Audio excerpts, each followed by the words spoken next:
É isso aí. Gálatas 4, de 1 a 11. É esse papo que nós teremos hoje. Eu primeiro faço uma introdução ou leio primeiro? Acho que eu vou fazer uma introdução primeiro. E aí a gente lê o texto. A introdução é simples. Paulo está usando a figura de Abraão e de Moisés e de Jesus para nos fazer entender a ligação entre graça e lei. A gente vem falando sobre isso nos últimos dias, né?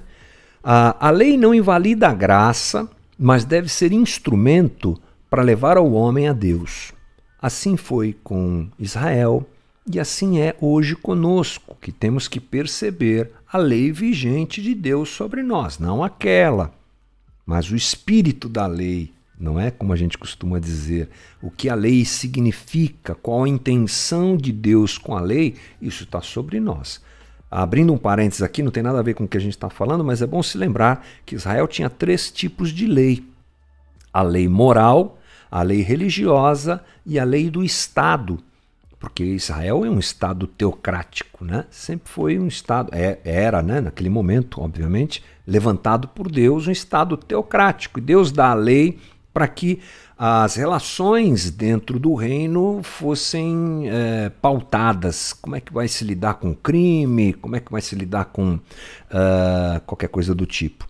Há outro conjunto de leis, são as leis religiosas, né? Se lembra? Entra no tabernáculo, faz a oferta assim, faz a oferta assado, ok. Esses 2 conjuntos de lei, eles caíram. Eles não significam mais nada para a gente. Nós não somos participantes de um Estado teocrático, né? Nós somos da República Federativa do Brasil, que tem a sua Constituição e tudo mais. É essa lei que rege a nossa nação. Também não temos nada a ver com um conjunto de leis relacionadas à religião. Não fazemos mais sacrifício, não temos mais templo para cuidar, essa coisa toda acabou, caducou. A gente costuma dizer, essas leis, esse conjunto de leis, eles deixaram de ter função. Mas a lei moral vale. A lei moral, ela tem a maior representação nos 10 mandamentos. Não é? Não matarás, não adulterarás, não darás falso testemunho, honra teu pai e tua mãe. Tanto que Jesus pega esse conjunto de leis e ressignifica, mas não invalida. Ressignifica essas leis ali no Sermão do Monte, a partir do capítulo 5 de Mateus, onde ele diz, vocês ouviram seus antigos dizerem, não matarás. Eu digo para vocês, se vocês odiarem, o bicho pegou, não é? Perdeu o playboy. Ou seja, Jesus, ele não invalida a lei do antigo, ele ressignifica e aprofunda. A palavra grega lá é plerol, é transbordar, aliás, nem aprofundar, né? O melhor significado é transbordar. Então, essa lei pesa sobre a gente, fecha parênteses. Então, a graça nos liberta do jugo da lei, nos aproxima de Jesus, porque agora somos filhos de Deus. Ponto. Agora a gente vai dar uma geral aqui no capítulo 4, de 1 a 11. Deixa eu colocar na tua tela. Deixa eu ver como é que eu faço isso para ficar bonitinho. Peraí. Agora vai. Pronto, está na tua tela aí, o capítulo 4, de 1 a 11. Digo, porém, que enquanto o herdeiro é menor de idade, em nada difere de um escravo, embora seja dono de tudo. No entanto, ele está sujeito a guardiões e administradores até o tempo determinado por seu pai. Assim também nós, quando éramos menores, estávamos escravizados aos princípios elementares do mundo. Mas quando chegou a plenitude do tempo, Deus enviou seu Filho, nascido de mulher, nascido debaixo da lei, a fim de redimir os que estavam sob a lei, para que recebêssemos a adoção de filhos, porque vocês são filhos. Deus enviou o Espírito de seu Filho aos seus corações, o qual clama, Abba, Pai.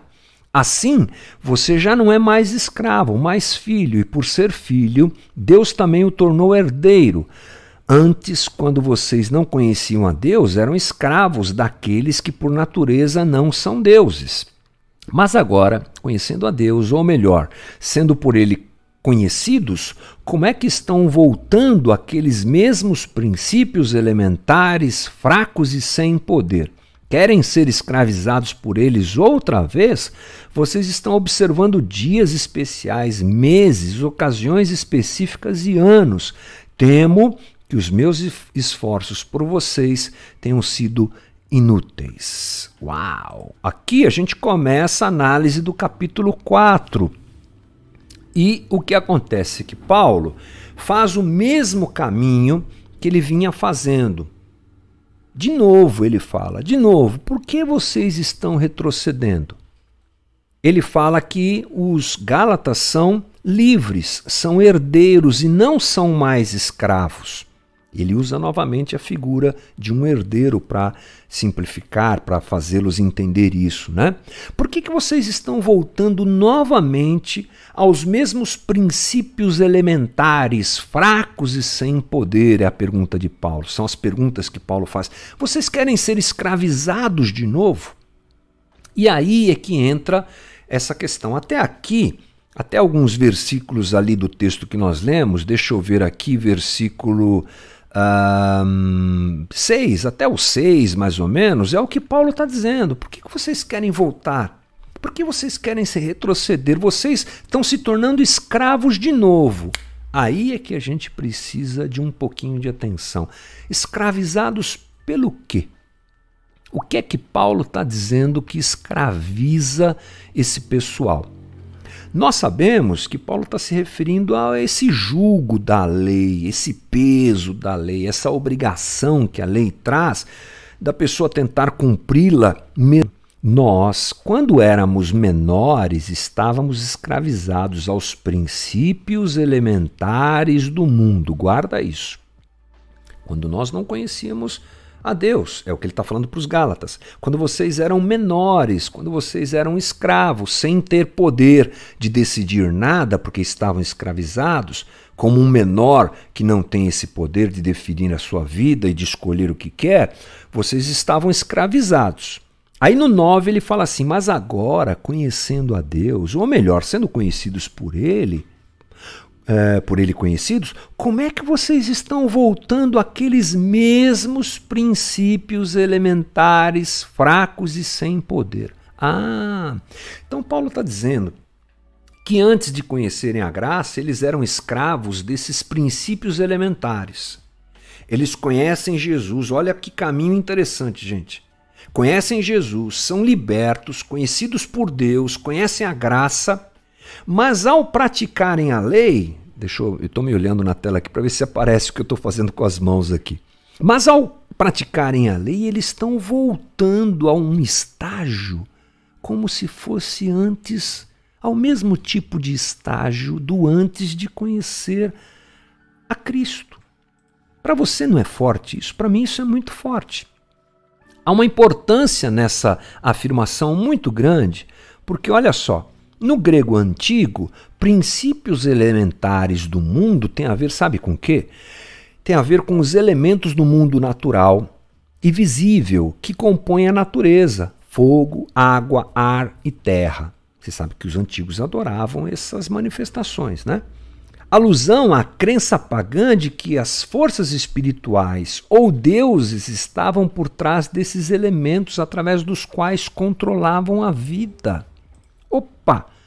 Então, gente, Paulo está dizendo aos Gálatas, vocês saíram da vida pagã, foram encontrados por Jesus e agora vocês querem voltar ao paganismo? Opa! Então Paulo está dizendo que voltar à lei é como se voltasse a ser pagão? É isso que Paulo está dizendo. Quem abandona o evangelho da graça e se fundamenta sua espiritualidade no cumprimento da lei nos dias de hoje, da moralidade religiosa, está fazendo um caminho como um caminho de paganismo, está se tornando pagão de novo. Isso é forte, né, gente? Isso é forte. É importante se lembrar que os judaizantes, esses sobre quem Paulo adverte, né? Os Gálatas, eles afirmavam que se precisava da lei para se salvar, não é? É o que eles dizem em Atos 15. Então se levantaram alguns do partido religioso dos fariseus que haviam crido e disseram: é necessário circuncidá-los e exigir deles que obedeçam à lei de Moisés. Esses caras achavam que a salvação estava no cumprimento da lei. Paulo está dizendo que se trata da mesma coisa. A pessoa que pensa assim, ela se torna pagã. Tentar se salvar através da moralidade religiosa é a mesma coisa que adorar ídolos. Tentar se salvar através da moralidade religiosa é a mesma coisa que adorar ídolos. Olha o que o pastor Timothy Keller fala. Paulo está dizendo que fazer por merecer a própria salvação por meio da moralidade bíblica meticulosa e da religião é escravidão a ídolos tanto quanto o paganismo declarado e todas as suas práticas imorais. É forte o que Paulo fala aqui, hein, gente? Quando eu tento me salvar através da prática de uma moralidade bíblica meticulosa, religiosa, é a mesma coisa que praticar paganismo e as suas práticas imorais. Eu não sei se você acha isso forte, mas eu acho. Bom, vamos pensar um pouquinho aqui, expandir nossa conversa. Todos temos uma necessidade de salvação dentro de nós. Por isso, nós iremos adorar o que for necessário para nos salvar. Esse é o caminho do coração humano, que é uma fábrica de ídolos. Paulo está dizendo que qualquer coisa básica, dinheiro, poder, fama, sexo, conhecimento, pode ser adorado e tratado como Deus. Lembre-se que a base da religião dos antigos eram os elementos, o ar, a terra, o fogo. Eles tinham um vazio de Deus, como nós temos hoje, e eles adoravam esses elementos. Nós temos um vazio de Deus hoje, sim, e adoramos o quê? Essas coisas. Dinheiro, poder, sexo, fama, religião, normas, cumprimentos, status, fama, likes, essa tranqueiraiada toda. Não é? Seremos escravizados, portanto, por aquilo que nós escolhermos adorar. Se o dinheiro é o meu ídolo, a ilusão de ser salvo por ele, pelo seu poder, o seu controle sobre nós, nos tornará escravos dele. Ao tratarmos as coisas que não são deuses como Deus, nós nos tornamos escravos daquilo. É isso que Paulo está dizendo. Ao tentar nos salvar pelas obras, estamos tornando as obras nossos ídolos. Toda a ação de autossalvação cria ídolos. Isso acontece na nossa vida piedosa, na nossa vida religiosa. Mais uma afirmação do Keller diz assim: a justiça pelas obras sempre cria ídolos. Acontece, porém, que os falsos salvadores por ela produzidos, frequência à igreja, por exemplo, o ministério em benefício do próximo, por exemplo, a leitura bíblica, por exemplo, são coisas que, via de regra, não pensaríamos como ídolos. Olha o perigo. Olha o perigo. A nossa religião nos apresenta ídolos, nós os adotamos como ídolos porque queremos ser salvos pela prática dessas coisas, mas elas não têm cara de ídolos. Uau! Para mim isso é muito perigoso, gente. Isso é muito perigoso. Vamos nos lembrar, já indo para o final do nosso, novamente aqui, que eu estou sempre atrasado, do filho pródigo, para a gente finalizar aqui. Filho pródigo é uma parábola conhecida, aliás, melhor seria chamá-la de parábola dos dois irmãos, né? Dois filhos perdidos, um louco, doido, desvairado, queria conhecer e ganhar a salvação pela prática da vida louca, não queria que ninguém mandasse nele, queria viver a loucura da vida louca o cara. O outro era o corretão, santarrão, religiosão. E é bem interessante porque no final da história o louco, o desvairado, vida louca, volta e se reconcilia com o pai. O correto, religioso, fica na porta da festa, não entra. A idolatria religiosa, perigosíssima, dominando o coração daquele que é apresentado por Jesus nessa parábola, e ele fica longe do pai. Não é o vida louca que fica, porque a irreligião não é tão perigosa quanto a idolatria religiosa. A pessoa irreligiosa sabe que está distante de Deus. A religiosa não sabe. Ela acha que está no caminho da salvação, que ela mesma quer construir, e esse é um grande perigo. Puxa vida, isso é forte, né, gente? Nos tornamos idólatras, pagãos, quando tentamos ganhar a nossa salvação por conta própria.